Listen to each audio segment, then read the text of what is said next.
10 మందికి అన్నం పెట్టేటువంటి అన్నదాత మీద చంద్రబాబు నాయుడు పరిపాలన కత్తి కట్టేటువంటి విధంగా కక్ష తీర్చుకునేటువంటి విధంగా ఉంది తప్ప ఎక్కడ కూడా అన్నదాతలను ఆదుకోవాలనేటువంటి కనీస ఆలోచన లేకపోవడం అనేటువంటిది దురదృష్టకరమైనటువంటి విషయం. రేషనలైజ్ చేస్తున్నాం కాబట్టి రైతు భరోసా కేంద్రాలను క్లబ్ చేస్తున్నాం, క్లస్టర్ వైజ్ వాటిని అరేంజ్ చేస్తున్నాం అని చెప్పి అంటే దాని ఉద్దేశం చెప్పకనే చెప్తున్నది రైతు భరోసా కేంద్రాలను ఎత్తేస్తున్నాం, నిర్వీర్యం చేస్తున్నాం అనేటువంటిది. గతంలో ఇదే సీజన్లో వైఎస్ఆర్ కాంగ్రెస్ పార్టీ ప్రభుత్వం అధికారంలో ఉంది.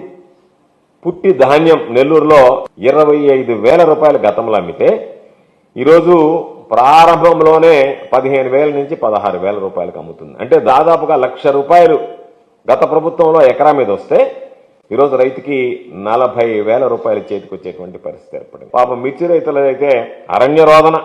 గత ఏడాది మిర్చి 24 నుంచి 28,000 రూపాయలు క్వింటా పలికితే ఈరోజు కేవలం 8,000 నుంచి 10,000 రూపాయలు పలుకుతుంది. మీకు సంబంధించినటువంటి కరపత్రిక ఈనాడులో కూడా ధరల గురించి విమర్శలు వస్తున్నా వ్యవసాయ శాఖ మంత్రి కానీ ముఖ్యమంత్రి కానీ అసలు ఏం జరుగుతుంది, రైతు ఏ మేర నష్టపోతున్నాడని కనీసం సమీక్షించి ఏ విధంగా ఆదుకోవాలనేటువంటి నిర్ణయం తీసుకోకపోవడం దురదృష్టకరమైనటువంటి విషయం. మీరు ఎంతసేపటికి ఇసుకలో ఎంత దోచుకున్నాము, మద్యంలో ఎంత దోచుకున్నాము, ఈ స్కాముల్లో ఎంత దోచుకున్నాము, వీటిలో కమిషన్లు ఎంత తీసుకున్నాము, మన సొంత ఆదాయాలు ఏ విధంగా పెంచుకుందాము అనేటువంటి ఆలోచన తప్ప రైతుల గురించి, రైతు ఆర్థిక పరిస్థితుల గురించి, రైతు స్థితిగతుల గురించి ఏనాడు కూడా పట్టించుకునేటువంటి పరిస్థితి లేదు.